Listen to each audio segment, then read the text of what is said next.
On today's episode, I give you my top waiver wire pickups for week 4, coming right up.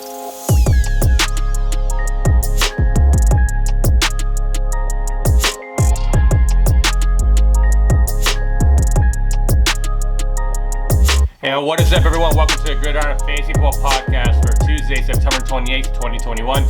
And I am Chip, I'm your host, and thank you so much for listening today. If you're a new listener, thank you so much for joining us as well. If like to share our podcast, you can find us over on Apple and Google Podcasts, Spotify, Stitcher, iHeartRadio, Amazon Music, and Pandora. If you'd like to watch us, you can watch us over on YouTube at Gridiron Fantasy Football. So please do me a favor, hit subscribe, support the show so you don't miss any more episodes. And on today's episode, we're talking about all the top waiver wire pickups for week 4. Now, this list is not as sexy as you had hoped, but there are some players that you can probably feel a need. A lot of injuries took place again over the weekend. So, this is getting to the point where, the first couple of weeks, you get these high-powered guys that do pretty well, and then either you find out you wasted a lot of fab on them, or they're helping your roster, right now as we speak. But I know for me, Mike Williams is the one guy that's really helping my team, even though I'm 0-3. He's helping my team not suck as bad. It still sucks, but at least I'm going out with him doing well. So that's a win for me, is Mike Williams doing well. But before we get into all the waiver wire pickups, let's go ahead and talk about this Monday Night Football game. So, it started off to be a pretty interesting game. Right in the first 5 minutes of the game, you had a couple turnovers and some quick scores, and the Cowboys ran away from this game 41-21. The Dallas Cowboys go to 2-1 now. The Dallas Cowboys are looking good. I know we got them in the first week. We beat them with the last second field goal, but Dak Prescott is looking good. He had 3 touchdowns today. Jalen Hurts, he did, fantasy-wise, he had a decent night, right? He had 2 touchdowns and 326 yards passing and 35 yards on the ground. But this was a statement game for Zeke. Zeke looked really good. He was 17 for 95. He had 5.6 yards per carry. He had 2 touchdowns. Tony Pollard had another 11 carries for 60 yards. But this is the thing, Zeke, Zeke is still a top back. Has he looked like the Zeke that we know? Not really, but this was a good get-right game for him against a positive matchup against the Eagles. But, Zeke looked good. So hopefully that continues and he continues to look good and shine, and Tony Pollard continues to play that role and still be, a decent flex option. When it comes to the wide receivers, it was that one big play to CeeDee Lamb. But other than that, he was 3 for 66 on 3 targets. Dalton Schultz actually was the leader here with 6 catches for 80 yards and 2 touchdowns. He led the team with 7 targets. Amari Cooper, quiet game from him. He was 3 for 26 on 4 targets. For the Eagles, Dallas Goedert was the lead receiver there. He had 2 catches for 66 yards. Zach Ertz was 4 for 53 and a touchdown. And then Greg Ward had the other touchdown for the Eagles. So overall, the Cowboys, beat a good Chargers team last week. They beat an Eagles team this week. So they'll continue to move it forward. But a good game with the Cowboys, and it looks like based on how that division is going to be playing out, the Cowboys should be favorites to win this division. But it's always fun to watch the Eagles and the Cowboys on a Monday night primetime game. So with that being the case, that is the Monday night recap.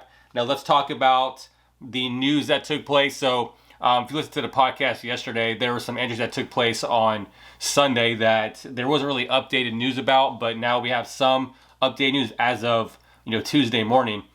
We have Coach McVay has said that Darrell Henderson Jr. is hopeful to play in Week 4 against the Cardinals.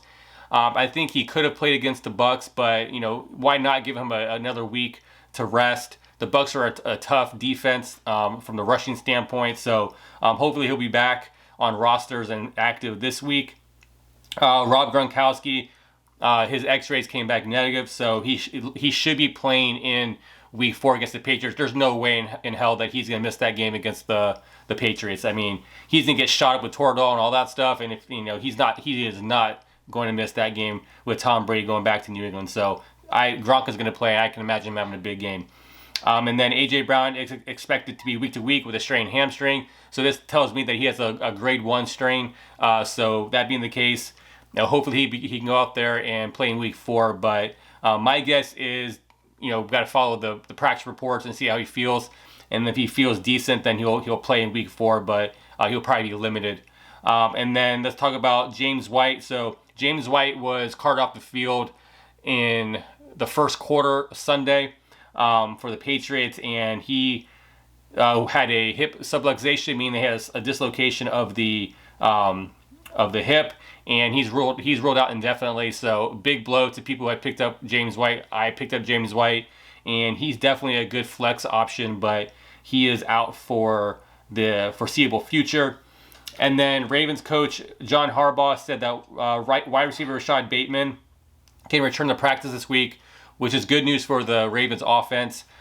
He's not on my list for people to pick up, but I think if Rashad Bateman is available in your leagues, especially if you have a deep bench, pick him up and throw him on IR just to see what happens with him, because he is a very talented rookie, and he was considered to be a pretty big integral part of that offense. So hopefully he comes in there and he does well. But if you have a chance to get him on your IR, put him on your IR. And then it looks like Juju Smith-Schuster is dealing with bruised ribs, and he's considered day-to-day as well. I don't see him missing any time. They'll probably put a flak jacket on him and have him play. Same thing with Amari Cooper. Amari Cooper dealt with a rib injury in week 1 against the Bucs. He's wearing some rib protection to help with that. So he wasn't very effective last night, but he's definitely going to be able to play moving forward. But and then last but not least, it's not an injury news, but is a free agent report, is Josh Gordon is planning to sign with the Chiefs practice squad. For some reason, I thought he was still on the Seahawks, but Josh Gordon, I was talking about this with my barber, and Josh Gordon is by far probably one of the greatest wasted talent of probably the last 10 years. I mean, he is so gifted. He was so athletic. I mean, we had Calvin Johnson that time, and Josh Gordon was, there was the one year that he played only like 12 games and led the whole league in receiving yards and touchdown. Like, it was crazy how good he was. And unfortunately, things kind of got derailed, but I'm always rooting for Josh Gordon. I always love redemption stories. So I hope Josh Gordon can get on the field and stay straight and be able to contribute to the Chiefs, because, he is a definitely a talented player. So that is all the updated news for today. Now let's go and talk about all my top waiver wire pickups for week 4. Now I have a couple people here and there from each position. I'm going to start with the quarterback position, and I have, the 2 quarterbacks I have here. They're not sexy names. They're not names that they're must starts. But if you're in a double, or a 2 quarterback league or a super flex league, they may consider some consideration here. But I got Sam Darnold here as my number 1 quarterback. He's 15% owned. He does play Dallas this week or next week in week 4, and it's one of those things where it's a plus matchup. Right now, he's playing well. He's the QB. He's the fantasy QB 11 right now. So just one spot above Justin Herbert. So he's playing well. He has a good matchup against the Cowboys. Definitely a person that you could put in your super flex. I don't know if you're playing in a 1 quarterback league, it's hard for me to think that there's not a better option than Sam Darnold. But if you're playing in obviously a bigger league that's maybe 12 to 16 teams, then maybe that's a possibility. But Sam Darnold definitely should be considered in this week. And then I got Daniel Jones here. Daniel Jones plays the Saints. I know he didn't score a touchdown this past week, but he is, don't laugh, he is the QB9 so far this year. So he's having a quietly good season. I know they lost Sterling Shepard and Darius Slayton, to a hamstring injury, but he gets Evan Ingram. Saquon Barkley is looking better. You got Kenny Golladay. I mean, you got some talent there, and I think the Saints defense, they are one of the tougher defenses, but I think they're at least beatable for Daniel Jones to have a decent game. So those are my 2 quarterbacks to pick up for this week. And starting with the running back position, the number 1 guy, and this is the number 1 guy that should be on everybody's waiver wire pickups this week. It's Chuba Hubbard of the Carolina Panthers. He's 18% owned. He is the backup to Christian McCaffrey, and right now there was a report that came out. I think it was sent in my group chat with my fantasy league, and I want to say that they are saying that Christian McCaffrey has a lower than grade 1 hamstring strain. I couldn't find any more information about this, so I'm not 100% sure about this information. But if that's the case, that's the only problem. If Christian McCaffrey is considered week to week, then Chuba Hubbard is a guy that do you want to waste a waiver claim on him? I mean, if you really need running back help and Christian McCaffrey was your running back, yes, I would do it. But it's definitely going to be a short-term rental. We saw what Mike Davis did last year when he took over for Christian McCaffrey. I think Chuba Hubbard can do this, as well. He's probably not going to get the same target share as Christian McCaffrey, obviously, but he's definitely going to be warranted to start every week until Christian McCaffrey comes back. So, by far, out of all the names that I list tonight or today, Chuba Hubbard is the guy to go after. My next guy is Peyton Barber. He's 7% owned. Great game from him on Sunday for the Raiders. He was 23. He had 23 carries for 111 yards and a touchdown. Then he gave you another 3 receptions on 31 yards receiving. Who'd have thought this? Like Josh Jacobs goes down. They come and they pay Kenyon Drake to be the backup because of having another running back on that team. They pay him millions of dollars to come and be the backup. And then you see Drake get only 8 carries. I mean, Peyton Barber, I watched him. He was on the Bucks for a few years. I like him. He's talented. He's not the most athletic guy, but he can get the job done. And this is a short-term rental as well. This is a guy that will probably, once Josh Jacobs comes back, will be the starter. I think he'll have a role. He's warranted that role because of how well he's doing. But it's just a short-term rental. So nothing to spend a lot of fab on. But if you need a running back help, and as long as Josh Jacobs is out, Peyton Barber's a good fill-in. And then let's go with, this is more of a handcuff guy. This is Tony Jones Jr. He's 60% owned. He's the backup running back for the Saints. Obviously, wants some insurance for Alvin Kamara. I have Dalvin Cook in my main league. I did not pick up Alexander Madison. He was on the free agency wire, but the thing is that I had other running backs I would consider playing other than Madison. He kind of burned me a couple times last year when Dalvin Cook was out because I owned Dalvin Cook last year. So I wasn't really focusing on picking up him and then having him on my bench. But he did well. But this is why you have these backups. You have, these handcuffs just in case something like this happens. But Kamara so far is playing, he's pretty, playing healthy. And, but any one play could make that go different. So just a guy to stash if he's available. And then I think this next guy, I think he's the new starter for the Bills, Zach Moss. He's 57% owned. He had a good game yesterday. He had 19 carries for 82 yards and a touchdown. He's starting to get more work, and I feel like they're starting to phase out Singletary. And Zach Moss seems to be, getting to that point where he's going to be the full-time starter. So Zach Moss, to me, if he's not already picked up, pick him up. I think he's going to be a good pickup for the rest of the season as long as he stays healthy and he continues to play well. And then I got a couple honorable mention guys here. I got Kenneth Gainwell. He's the backup for Miles Sanders in Philadelphia. He's 32% owned. And this is the one guy that I don't think a lot of people are talking about, but this is he's like at the scat back for New England Patriots.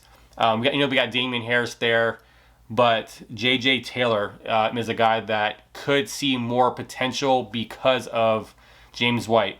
So J.J. Taylor is more of a pass-catching back. So it's a possibility we see him in that role. So not saying to go out there and get him right now. We want to see this happen, right? We want to see if he's active against the Bucs next, in week 4 and then all that stuff. But I think that would be an interesting name, just kind of be on your radar just in case. So those are my top running backs for week 4. Going to wide receiver, my main guy here is Emmanuel Sanders. He's 25% owned. Great game on Sunday. He had 5 catches for 92 yards and 2 touchdowns. He is being targeted every single week so far this year. He's producing.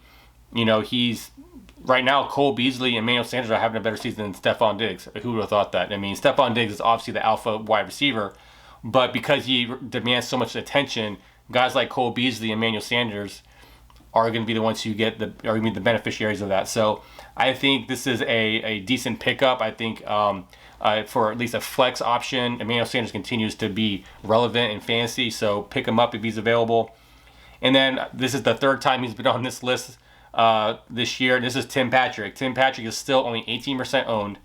And now the fact that KJ Hamler's out with the rest of the season with the torn ACL now makes it more prominent that Tim Patrick is going to get more target shares. And so on Sunday, he was 5 for 98 on 5 targets. We know that Courtland Sutton is the number 1 target share guy there, and then you got Noah Fant. But out of all those guys, all those pass catchers, Tim Patrick has been the most consistent. We had a bad game from Courtland Sutton in week 1, massive game in week 2, bad game in week 3.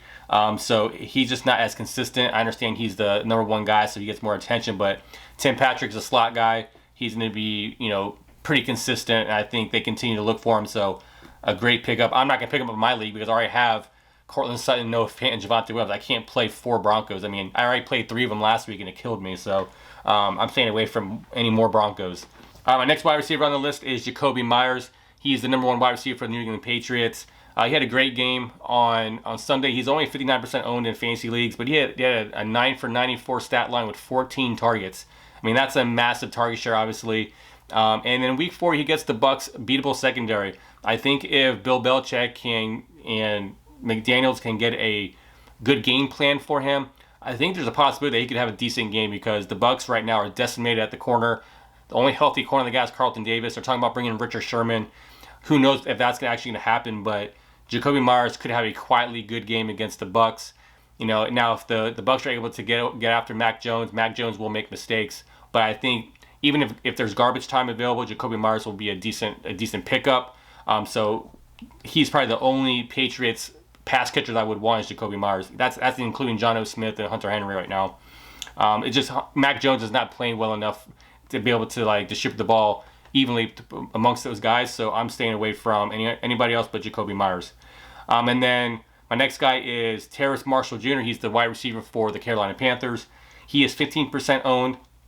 Marshall is out targeting Robbie Anderson right now. Robbie Anderson's not having a good season. I think he's the number 2 behind DJ Moore. And now we know that, with Christian McCaffrey, he warrants about 22% of the target share. The fact of the matter is that Christian McCaffrey is going to be out for the next few weeks. I think gives Marshall Jr. a opportunity to shine a lot more. I just don't see Robbie Anderson being really anybody who's going to get increased target shares. He may get a little bump, but I feel like Terrace Marshall Jr. is the number 2 in Carolina. So definitely a name to kind of scope out if he's available. And then my last wide receiver on the list is Bryan Edwards of the Las Vegas Raiders. He is 16% owned. He had a decent stat line on Sunday against the Dolphins. He was 3 for 89 on 5 targets, right? This is the, 2 out of 3 games so far he's had at least 5 targets. So he's definitely starting to become, he was a guy that everybody thought he was going to blow up last year, and he didn't really come to that. So hopefully we're starting to see a progression of him having that breakout season in year 2. However, he does have a tough matchup against the Chargers in week 4. So, someone to pick up, have on your bench, see what happens. He may be a guy you continue to drop and pick up. But I wouldn't be spending a lot of fab on him. But just a guy to throw out there if you need wide receiver help. And then going on to the tight end position, I got about 3 names here. One guy in here is Tyler Conklin. He's the tight end for the Minnesota Vikings. He is 3% owned. Had a good game against the Seahawks on Sunday. He was 7 for 70 and a touchdown on 8 targets. I mean, that's a good amount of target share for a tight end. You always want that. Like I said, that's great volume. And also, he's at least had 4 targets every game so far this year. Was his best game, obviously, but tight end is a super hard position to figure out if it's not a Kittle, if it's not a Kelsey or a Waller. But even guys like Darren Waller had a subpar game compared to what we were used to. He had a very subpar game in week 3. But I think that it's all about trying to find guys that you can plug and play. I played Noah Fant. Noah Fant is a very talented tight end, but he got me just under 4 fantasy points yesterday. So it's just you can't win games that way. So if you're able to find a way to stream guys here and there, I mean Conklin is at least seeing the volume. And then I have Austin Hooper on this list. He's 48% owned. On Sunday, he had 2 receptions for 19 yards and a touch off of 3 targets. So not a very good stat line in the sense of being targeted 3 times. He did get you a touchdown, so he did score you if you're in fantasy points. I mean, or in PPR platforms, that's a decent amount. But if it wasn't for that touchdown, it's a dud game. But This is what we got. You got to deal with Harrison Bryant. You got to deal with Austin Hooper. There's David Njoku. We got OBJ back. We got Peoples-Jones as well. So there's a lot of moving pieces here that warranted targets. So it's just a crapshoot. But you continue to, if you're in needy tight end help, then go for it. And then my last guy here is Dawson Knox. He's the tight end for the Buffalo Bills. He is 7% owned. On Sunday, he had 5 targets. He had 4 catches for 49 yards and a touchdown. I think that you always want to be attached to quarterbacks that are in a very pass-heavy and very talented offense. That's Josh Allen. That's Patrick Mahomes. That's Tom Brady. There's guys like that. Even Dak Prescott to Dalton Schultz. These guys, if you're in a pass-heavy offense, there's going to be the volume, and Dawson Knox definitely is getting the target share. He's a guy that you can consider as well at tight end, but those are my 3 tight ends for this week. Now going to the defense streamers for this week, we got 3 teams that you could consider streaming for week 4. We got the Bears. The Bears play the Lions. The Ravens had a hard time against the Lions. They only got like 3 fantasy points yesterday based on your scoring format, but not a very good game. But it is a plus matchup. The Bears are a plus matchup against the Lions. We got the Bengals playing the Jags. Trevor Lawrence has been a turnover machine.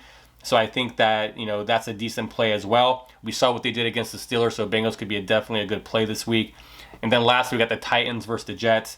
Zach Moss is a walking intercept, or Zach Wilson is just a walking interception. So he is going to be prone to probably some type of turnover. So I hope not, because I think I have to play him this week. I have to either play him or Mac Jones in my second quarterback position, and I'm not very happy about it. But it is what it is.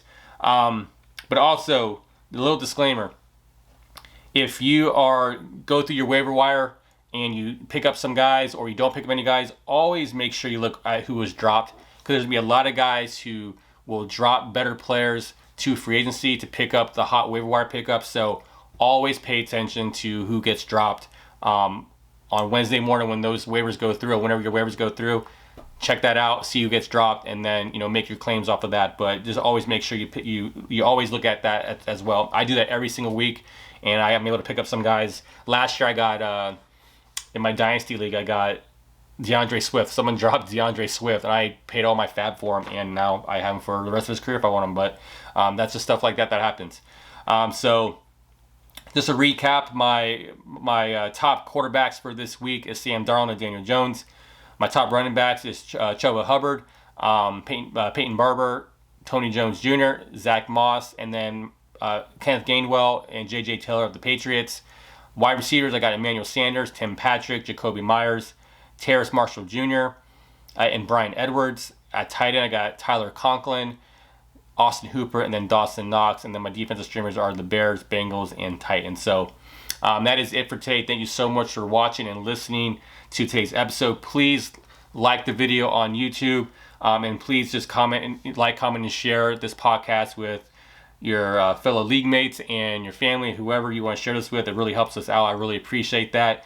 And my next episode on Thursday will be all my all the week 4 matchups, all the previews, plus all my starts and sits for week 4. And then on Saturday on YouTube, I'll get my your updated injury reports and all that for week 4. So like I said, don't forget to hit subscribe so you don't miss any of those episodes. And if you'd like to follow us on social media, we're at the Gridiron Fantasy Football on Instagram, and at the Gridiron Pod on Facebook and Twitter. So hit us up there. I hope you guys are able to get the guys you need for your teams for week 4 in the waiver wire. But if not, it's not the end of the world. Just continue to grind, all right? So have a good day, and we'll see you on Thursday. Take care.